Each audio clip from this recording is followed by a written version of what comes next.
Temperatures are warm enough for melting here in North Dakota, and all that runoff coupled with last year's moisture issues are resulting in stressful times for those impacted by the flooding. KX News reporter Robert Suhr went to Crystal Shores for this story.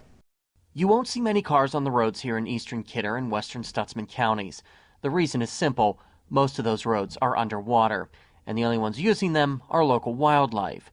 While the flood threat has eased for western and central North Dakota, you don't have to go far to the east to run into serious problems, like in the Crystal Shores area near Medina. This one was underwater last fall after the snowstorm, and then recently we lost another one. So we're left with one route out of the township to go through a different county, and makes our route considerably longer of a detour. That's Peterson Township Chairman Jacob Hoffman.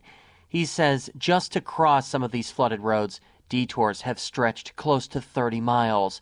And for farmers who own thousands of acres of land, just getting to some of them could be a challenge. There's multiple farmers right to the east of us that are on the other side of these waters that need to access the land right here, and they can't do it without going a 30-mile detour.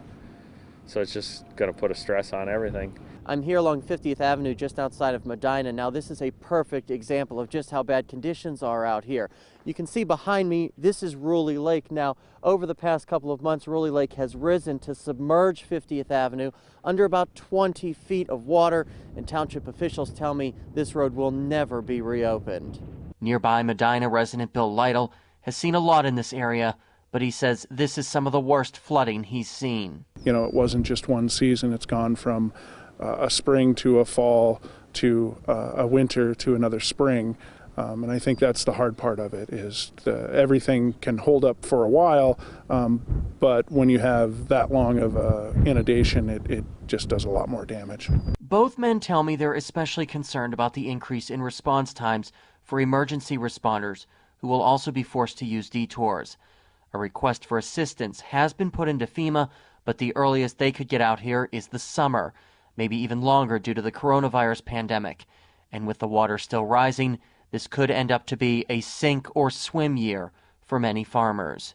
Reporting for KX News in Crystal Springs, I'm Robert Suhr.